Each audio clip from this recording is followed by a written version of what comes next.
do we have a school system that is perpetuating the problem? Why do we have government when the statistics are clear and when one day of the war in Iran, we spend $1 billion a day just on them being there. If no munitions are fired, nothing's destroyed, just our fleet and our troops being at the Strait of Hormuz in Iran is $1 billion a day. Imagine if we spent $500 million a day Right. on the youth of our country, on the education system. But there's never money for that. It's Anytime not. you ask money for education, oh no, there's no money in the budget. Oh, we want to go to war somewhere? Yes, just go ahead and Yeah. we'll find the money. Sign off on it. And the fact of the matter is, like you said, what was surprising about the whole thing was how they looked at you because you equipped her to be in the position that she was able to read, understand letters, words at 5 years old. They looking at you like, what are you doing? Right, like I've reinvented the wheel. Like you just totally, shift the dynamics. And Mhm. versus you created the standard. You created the standard for her. So now she's being held to a standard. So now we get to see that a standard makes sense. It makes sense. So let's fast forward 10 years, because she's going to turn 15 in 2 weeks. Mhm. And she's taking dual credit classes in high school. She's a freshman. First year she didn't want to take. She's like, oh, I'm going to be getting used to drill team and this and that and the other thing. And she was so bored all year. Mm-hmm. So this summer she's taking 3 classes online. Wow. And next year she's in dual credit, so that at the end of 4 years of high school, she will have 2 years. She will have an associate's degree with Dallas College. Do she feel like that's work? No, It's natural to her. it's It's not work something at all. she- She's bored.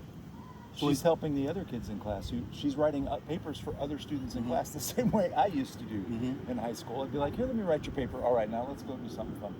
Because it's not hard for her. So the question I have for you is it something that she just gifted with? Or was it something that you actually cultivated and nurtured?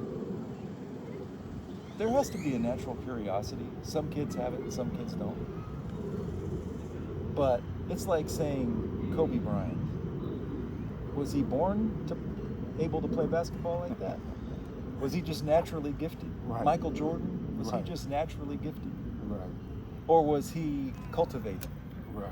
And the answer is, I bet there are a lot of young men, little boys, little young, middle school, high school kids who could be amazing at something. Singers or basketball players or whatever, baseball players, whatever.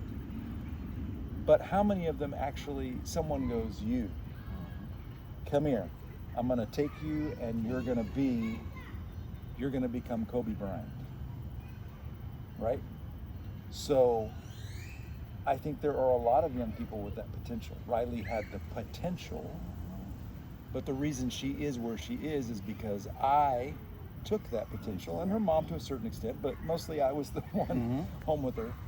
And I took that potential, which my dad had done with me and my mom had done with me, and we were reading books, and we were talking, asking questions. We were watching Sesame Street. We're not watching the Care Bears, whatever. We're watching educational things on TV.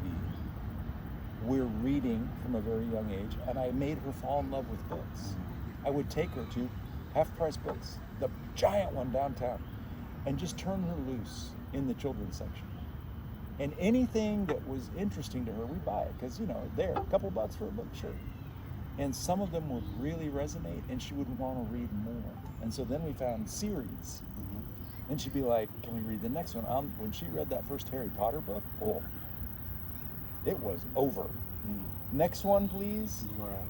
So there's natural ability, no question. But that ability, if it goes untapped, how many Kobe Bryants, I use basketball because I know these guys, Right. but new Kobe. But how many Kobe Bryants are out there just playing on some playground or maybe sitting in a jail? I agree. And let me ask you this question. If you never received the knowledge from your parents to read, Yep. to be informative, to educate yourself, do you think the same response that you have with your daughter would be something that you produce? without the knowledge of it being passed down to you? No chance. Zero. I mean, 10% chance. So it's safe to say it's passed down. It's something that was given to you for you to nourish, and then you pass it down and give it to your children to nourish, and et cetera, et cetera. Yep. So that's the thing about these communities. People look at it and say, oh yeah, you know, just being honest, you know, looking at, you know, real economic backgrounds and saying, okay, you know, those people, they act like heathens. They act like animals. Or those people are animalistic. Well, you gotta understand. It's a reason for that. These things are passed down. I like the fact that we just proved the point. The interest only came because you nourished the interest. Just like your parents nourished the interest with you. It was something that was passed down. And that's the thing about these communities and these environments. We do not give anything to nourish when we pass down to the next generation, because the only thing we focus on is ourselves. And I can speak for this as the collective, as a black community, because this is something that we suffer from. So knowing that we suffer from this, the data shows that we suffer from this, the analytics shows that we suffer from this, everything shows that we suffer from this. What is being done? Well, hey, do I agree that accountability starts for something to be done? Yes. How many black communities are coming together saying, you know what, we're tired of this? It's a lot of black millionaires right now. Yeah. We're the number one consumers in the world, consume the most goods. Yep. So why isn't nobody want to consume things that really matters? Why everything that's being consumed is materialistic, intangible things that can just be here today and gone tomorrow? But what about longevity? What about the future? What about something that you can give and nourish to pass down and keep hope and inspiration alive for everything that comes after you? I think those conversations and those topics is not being talked about enough. I think we want to sit here and blame the white man and say, oh, it's the white man's fault.